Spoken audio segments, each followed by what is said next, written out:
ओम तत्व सत्य। गीता का तीसरा अध्याय 29वां श्लोक। प्रकृति जन्य गुणों से अत्यंत मोहित हुए अज्ञानी मनुष्य गुणों और कर्मों में आसक्त रहते हैं। उन पूर्णतया न समझने वाले मंद बुद्धि अज्ञानियों को पूर्णतया जानने वाला ज्ञानी मनुष्य विचलित न करे। देखिए, यहां भगवान ने दो बातें बताई। एक क्रिया होता है और एक कर्म होता है। क्रिया कर्म जब बनता है जब हम उसके कर्ता बनते हैं। किसी भी क्रिया तो सहज रूप से होती है। जो तत्व ज्ञानी है वो क्रिया करता है और जो अज्ञानी है वो क्रिया को कर्म मान के करता है। क्रिया को कर्म मान के करता है। कैसे? लौकिक और पारलौकिक दोनों ही क्रियाएं कर्म बनती है जब उस कर्म के कर्ता बनते हैं। लौकिक मतलब इस संसार में जो कुछ आपको प्राप्त होता है उस क्रिया के कर्म करने से ही उसकी प्राप्ति होती है। उसी प्रकार शास्त्रों में जिसका वर्णन है उस क्रिया को कर्म बनाने से, दान देने से, पुण्य करने से ये जो आपको लौकिक और पारलौकिक मतलब यहां इस संसार में और ऊपर स्वर्ग में जिस चीज की प्राप्ति होती है ये कर्म बंधन के कारण ही होती है। क्रिया के द्वारा जब आप उस क्रिया को कर्म बनाते हैं, कर्म कब बनता है? जब उस क्रिया के आप, उस चेष्टा के आप कर्ता बनते हैं। तो भगवान यहां क्या कह रहे हैं कि देखिए, जो शास्त्र के अनुसार क्रिया करते हुए कर्म कर रहा है जब तक उसे इस बात का ज्ञान न हो तब तक उसे ये ज्ञान के द्वारा उसे भ्रमित न करें। क्यों? क्योंकि जो व्यक्ति दान, पुण्य, धर्म, परम जो कुछ कर रहा है वो किस लिए कर रहा है? उसको लग रहा है कि मैं जो ये कर्म करूंगा इसके बदले में मुझको लौकिक सुख प्राप्त होगा और मरने के बाद पारलौकिक जब मैं स्वर्ग में जाऊंगा तो ये सुख की उपलब्धि मुझे वहां होगी। और तत्वज्ञानी अलौकिक ज्ञान की बात करता है। क्यों? कि उसे न तो यहां का सुख चाहिए और न कोई स्वर्ग का सुख चाहिए, क्योंकि दोनों ही बंधन हैं। लेकिन जब तक उस व्यक्ति का, आम जन का, आम व्यक्ति का वो तत्व ज्ञान के प्राप्ति के काबिल ना बने तब तक उसको ये ज्ञान बता करके भ्रमित भी ना करें।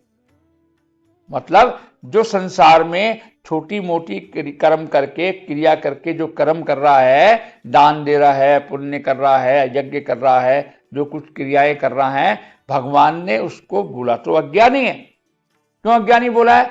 क्योंकि मनुष्य मात्र का उद्देश्य तत्व ज्ञान की प्राप्ति है। मनुष्य मात्र का उद्देश्य ये संसार की लौकिक सुविधाओं को प्राप्त करना नहीं है और न स्वर्ग के भोग भोगना है। क्योंकि यह लौकिक और पारलौकिक बात ही शास्त्रों में इस ढंग से लिखी हुई है कि आम जन को वो बात ही समझ में आती है। गीता की ये अलौकिक बात आम जन को समझ में ही नहीं आती। तो भगवान क्या कह रहे हैं कि जब तक वो तत्व ज्ञान के काबिल ना हो जाए तब तक उसको भ्रमित करके इन क्रियाओं से भी बंद ना करा दें। क्यों ना करा दें? कि जैसे अलौकिक ज्ञान की प्राप्ति के बाद आपको किसी भी क्रिया का कर्म रूप फल नहीं चाहिए। और जब आप कर्म को फल नहीं चाहिए तो वो क्या समझेगा कि मुझको ये कर्म ही नहीं करना है। कर्म को आसक्ति के साथ नहीं करना है, ये भगवान कह रहे हैं। और वो क्या समझेगा कि मुझको तो ये कर्म ही नहीं करना। क्यों नहीं करना? क्योंकि भगवान कह रहे हैं कि कर्म के कारण तेरे को बंधन होगा। क्यों? क्योंकि जो क्रिया है जब उसकी चेष्टा करेगा और वो उसको कर्म मान करके करेगा तो कर्म से वो बंधेगा। जब तक उसे तत्व ज्ञान की बात समझ में नहीं आएगी तो जो अच्छा काम जिसको कर रहा है जो लौकिक और पारलौकिक सुविधाओं के लिए कर रहा है वो काम भी करना बंद कर देगा। वो प्रमादवश वो सारे काम जो अच्छे कर रहा था सांसारिक रूप से, पारलौकिक रूप से, कर तो अज्ञान के काम रहा था, लेकिन वो अज्ञान के बाद भी शास्त्र के अनुसार कर रहा था, तो उससे शास्त्र के अनुसार यहाँ के सुख और स्वर्ग के सुख उसको मिल जाते थे। अगर आपको जब तक उसके तत्व ज्ञान का लेवल वो नहीं हुआ, यदि आप उसको इस प्रकार के ज्ञान की बात करेंगे तो वो जो काम कर रहा है अच्छा, पूजा पाठ ध्यान सेवा ये वो तीर्थ यात्रा ये सब जो कर रहा है वो भी करना बंद कर देगा। तो आप पहले उस ज्ञानी व्यक्ति को, उस अज्ञानी व्यक्ति को जो संसार और स्वर्ग चाहता है, उस क्रिया को रोकने के पहले जब तक उसे तत्व ज्ञान ना हो तब तक ये क्रियाएं उससे बंद ना करवाएं। क्यों? क्योंकि तत्व ज्ञानी व्यक्ति को तो सब पता है कि किसी भी क्रिया को बिना आसक्ति के करता है। तत्व ज्ञानी भी क्रिया को छोड़ नहीं रहा है, क्रिया तो वो सारी कर रहा है, लेकिन ज्ञान पूर्वक कर रहा है। क्या ज्ञान पूर्वक कर रहा है? कि जितनी क्रियाएं हो रही हैं ये मेरे द्वारा नहीं की जा रही हैं, ये तमाम क्रियाएं प्रकृति के 3 गुणों के द्वारा प्रकृति के शरीर से ही की जा रही है। मैं किसी भी क्रिया से निर्लिप्त, मैं किसी भी क्रिया से लिप्त नहीं हूं, निर्लिप्त हूं। और जब आप किसी भी क्रिया से लिप्त नहीं है, निर्लिप्त हैं, तो न तो आपको यहां का सुख चाहिए और न आपको स्वर्ग चाहिए। आपको क्या चाहिए? आपको तत्व ज्ञान की प्राप्ति चाहिए। और तत्व ज्ञान की प्राप्ति का मतलब वो कोई प्राप्त नहीं होना है, आपको अनुभव मात्र होना है कि मैं परमात्मा का अंश हूं। और ये मानते ही, ये होते ही आपको वो तत्व ज्ञान प्राप्त हो जाता है। क्यों? क्योंकि वो कहीं से आना नहीं है, वो आप स्वयं ही हैं। ये होना अपने आप में मानना, जैसे आपने अपने आप को शरीर मान रखा है, जैसे आपने अपने आप को प्रकृति का शरीर मान रखा है, ऐसे ही ये इसके विपरीत बात मानने से आप इस शरीर से, प्रकृति से मुक्त हो जाएंगे।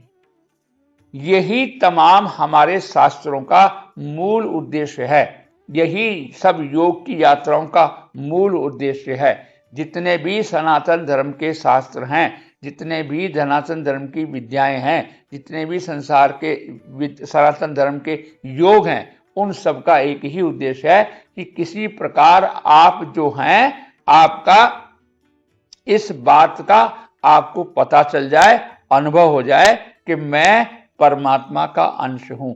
ये ज्ञान होना ही तत्व ज्ञान है। ये मानते ही जैसे आपने माना वैसा ही आप हो जाएंगे। क्यों? कि जब झूठी मान्यता आपने अपने शरीर की मान रखी है कि मैं शरीर हूं, मैं ब्राह्मण हूं, मैं ये हूं, मैं ये हूं, मैं ये हूं, जब ये मान्यता भी आपके जीवन भर बनी रहती है आखिरी मृत्यु के पॉइंट तक, तो जो सत्य अगर आपने मान लिया तो वो क्यों नहीं बना रहेगा? तो वो भी निश्चित रूप से बना रहेगा, मात्र आपको मानने की देर है। गीता आपको ये ज्ञान ही करवाना चाहती है कि आप परमात्मा के अंश हैं। ओम तत्सत।